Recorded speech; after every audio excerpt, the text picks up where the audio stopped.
Hello everybody, what's up? CaptainTurbo here, and welcome back to Let's Play Final Fantasy VIII for what will be one of the last parts, I guess. I'm not sure how I'm going to be splitting this up because it's the fucking final boss of the course of an hour, so take that as you will.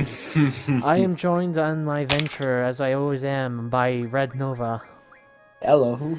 Alright, so he pretty much guessed what I did when we finished up our session yesterday, so I'm going to explain. I'm going to hold up my hands and say I kind of cheated here.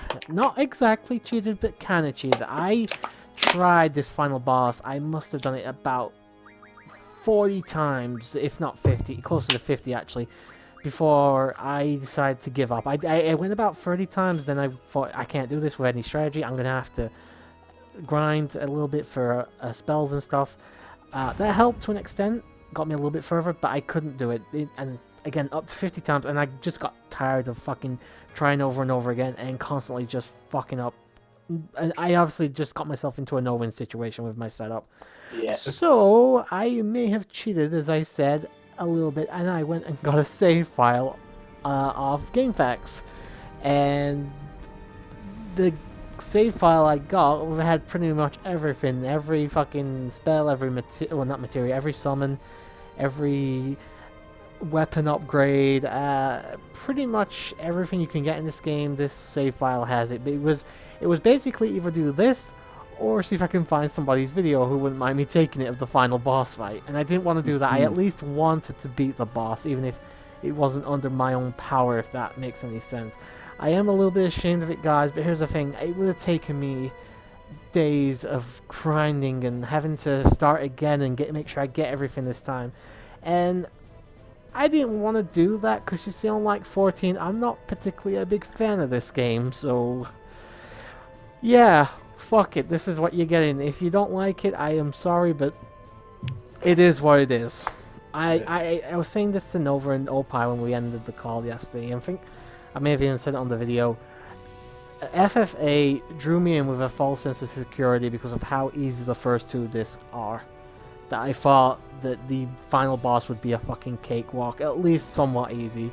And no, Ultimisia's, and there are many forms. Did he realize? Nope. Yeah, she's not a cakewalk. In fact, I would actually go on record as saying she was the hardest boss of the entire the final boss of the PS1 Final Fantasy trilogy.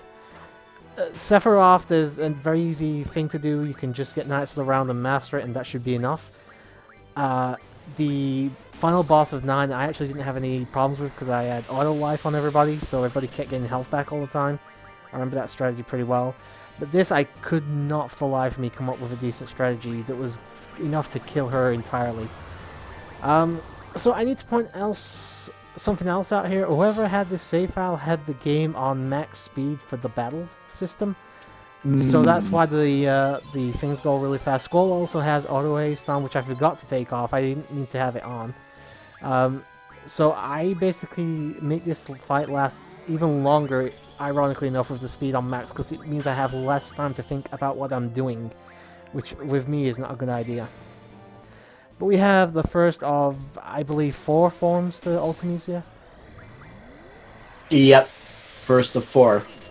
And just to elaborate, how did I find out or guess, well, what he may have done? Well, it wasn't difficult. What happened was we were recording a previous part, or going to start one, and he accidentally showed up the file here of a later part instead, so we had to stop it and go back and get the right part. Yeah, well, I accidentally... as soon as I saw the file, level 100, I was like, yeah, that wasn't too hard to figure out what he did. Yeah, I wonder what Turbo did. Did he cheat? Of course he did, because it's fucking Turbo. But, yeah, it was basically this, or lose my fucking mind having to restart the game and get everything over the course of probably many days, if not weeks. And no offense, guys, I'm not for this game, I'm not willing to do it. No way. Like I said, I did with 14, but here's the thing with 14. I actually like 14 quite a lot, so... Yeah. But yeah, first thing I'm doing again, obviously, is trying to get everybody all healed up.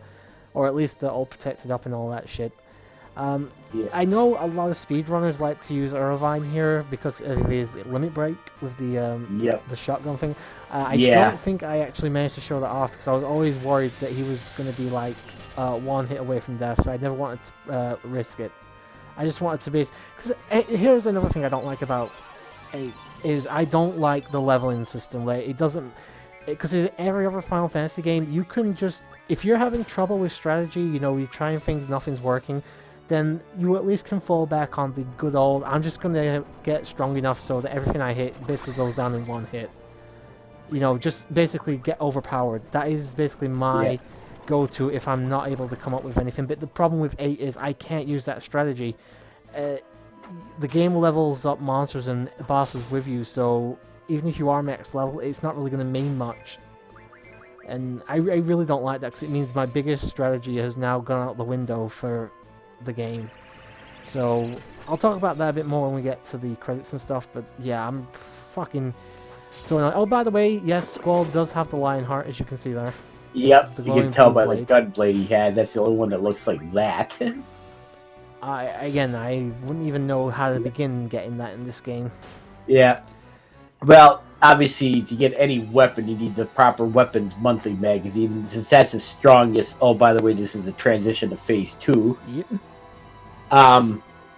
For this particular one, the Lionheart, you needed the first edition, which you can only get during the, I'm going to say the flashback, during the Lunatic, not the Lunatic Pandora, but when the Lagoon and Company are basically kind of like prisoner in the, what was it, the Memorial, I think it was? Something like that, yeah. It was back when the Lunatic Pandora was stationed there, supposedly. But it was a very limited time window, and also, it also means getting materials, which were not easy to get either. One of them, I remember, was a material you had to get by fighting a Elvret-looking enemy that was only found in the city of Estar after the Lunatic Pandora brought the monsters down and caused the city to become monster infested. Also, yeah. Here's the thing: I do make use of items and stuff that whoever this player was that had them. He has a bunch of meteor stones. I had a couple, I believe, when I finished up the last part, but I didn't have this many, obviously. So I'm basically wondering how the fuck I'm going to edit these parts because I don't. Oh yeah, it's the other thing I may have forgotten about. Well, he blows away some of your magic stock too. Yeah. Thankfully, I have got him I have got him on Meltdown now. I don't know why I used Ruby Light. I think it's because I didn't have it on Squall, and I didn't know why. And I'm still not entirely sure why Squall didn't have it.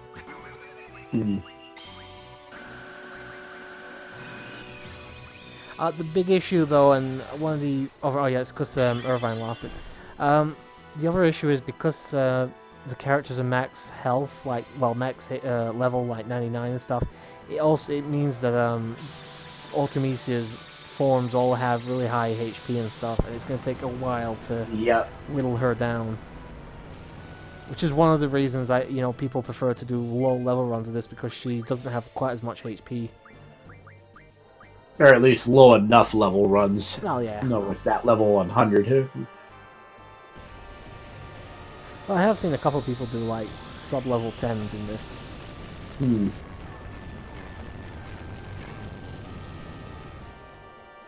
I think level 8 for Squall's possible, but I don't think you can stick at level 7 where you begin. I think there's a couple of mandatory I think this fights. is the... Oh, maybe not. I'm not sure what that was.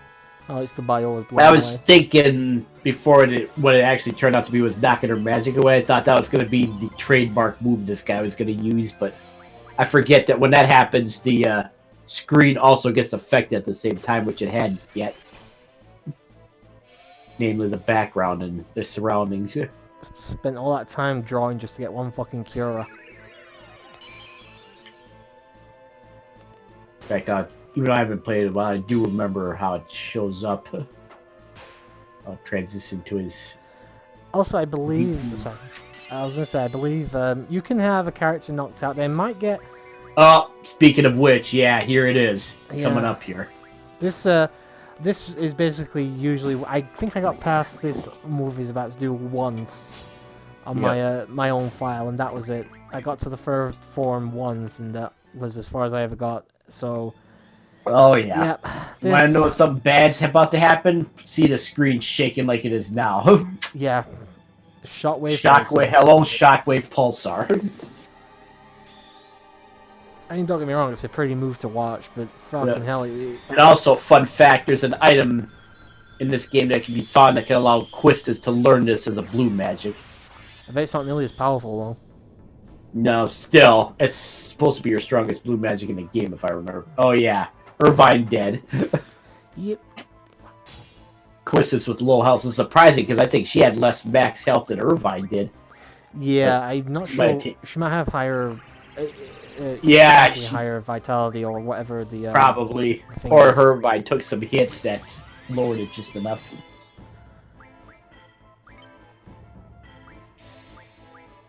You got for something like full life though. Yep.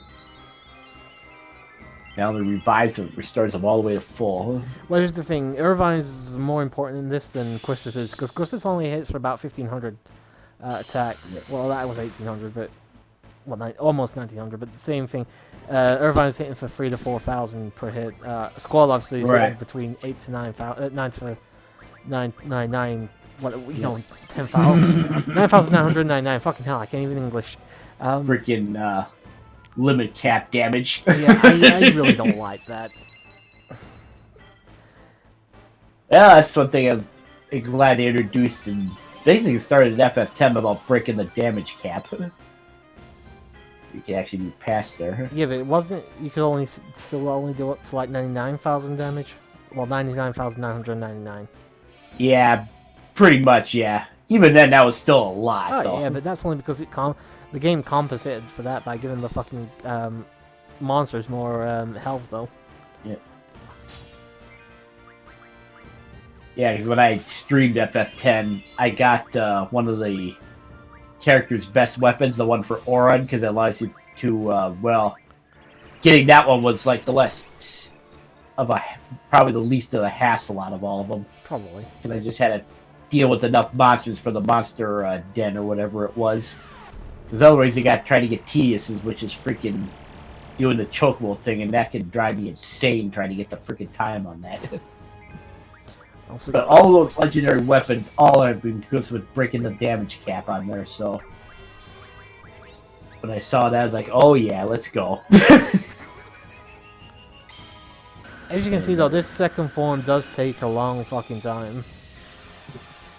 You must have a lot of health.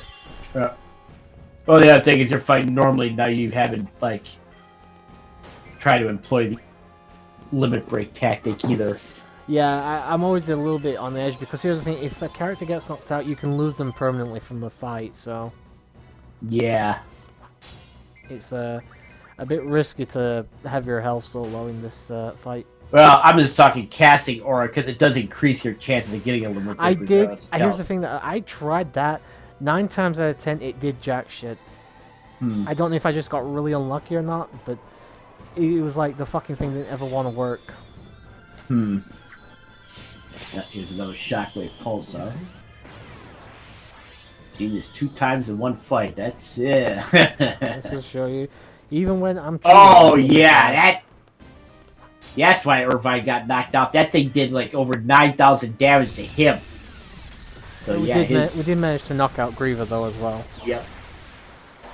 Yeah, Quistis and Squall definitely had higher defensive-based stats against it than Irvine did. His is terrible.